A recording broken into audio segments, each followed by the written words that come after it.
states care more than anything else about the balance of power. It's not to say they don't have other interests. It's not to say that states sometimes can't behave in idealistic ways. But when push comes to shove, it's the balance of power that matters the most to states. And states want to make sure that they have lots of power.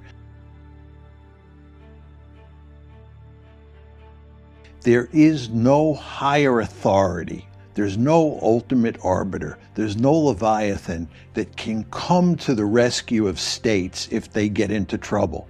If you are a state and you're weak and a more powerful state comes after you, you can't turn to a higher authority to rescue you because there is no higher authority. The system is not hierarchic. It's anarchic. And in a world like that, you have to take care of yourself. It's what we call in international relations lingo, it's a self-help world. And what you want to do in that self-help world is be as powerful as possible, because if you're really powerful, it's highly unlikely that anyone will attack you. Liberal values in terms of idealism is that there are going to be cases where an idealistic policy lines up with a realist policy.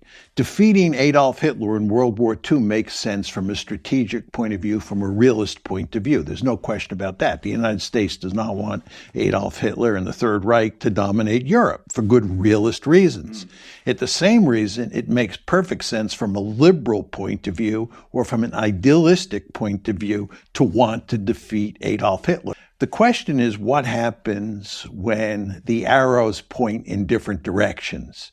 And realism calls for pursuing a ruthless foreign policy, and liberalism does not. Which of the two approaches wins out? And the answer from a realist point of view is that realism would dominate. And the reason is because realism is really all about survival. Realism is predicated on the assumption that survival is the highest goal that a state can have. And therefore, if survival is the highest goal, that means realism will trump idealistic logic. And just to give you a good example that highlights this, that really, I think, illustrates what realism is all about. Once China becomes a great power, we're talking roughly 2017, and it is seen by the United States as a peer competitor. The United States has a vested interest in making sure that it has much more power than China has. The United States wants to check the growth of China as a great power and accelerate its own growth so that the power gap between the two countries is as great as possible in favor of the Americans. But what this means is that the United States is going to have to pursue economic policies that are going to hurt the United States economically. A lot of people say to me, John, if we get tough with the Chinese, as we are now doing economically, it's going to damage the United States. It's going to hurt the American economy. It's going to slow down American economic growth. My response to that is, that's true. But that's the price you have to pay to make sure that you can contain China. I would make the argument that it is an amoral, and very important to emphasize, I'm not saying immoral. It is an amoral theory. And we all have moral compasses in our head, and those moral compasses influence how we think about the world just the way realism does. And as I said, when they're in conflict, the realist compass, so to speak, dominates the moral compass. But realism by itself, in my opinion, is an amoral theory. Now, some people argue that it's not, but one could argue that survival is the highest goal of a state, and it is a virtuous or morally correct goal. And therefore, anything you do to enhance your survival is morally correct. I think if you make that argument, a great power can go out and behave in the most incredibly ruthless ways, and you can defend it as morally correct because it is facilitating that great power's survival. And I think if you go down that road, then it's hard to distinguish moral behavior from immoral behavior or ethical from unethical behavior. And I think that's kind of not the way to go. My argument is reflected in my most important book, where I lay out my realist theory. It's called The Tragedy of Great Power Politics, and I think this is a tragic situation. I think the structure of the international system forces states, forces great powers especially, whether it's the United States, Germany, Japan, China, the Soviet Union, Russia. It forces great powers to act in ruthless ways. They have no choice, because in a world where there is no higher authority and another state may attack you, you have a vested interest, a profound interest in making sure you're powerful. And sometimes that requires doing ruthless things. And I think this is a tragic situation. When the Cold War ended, and then when the Soviet Union collapses in December of 2001, we move into what is usually called the unipolar moment.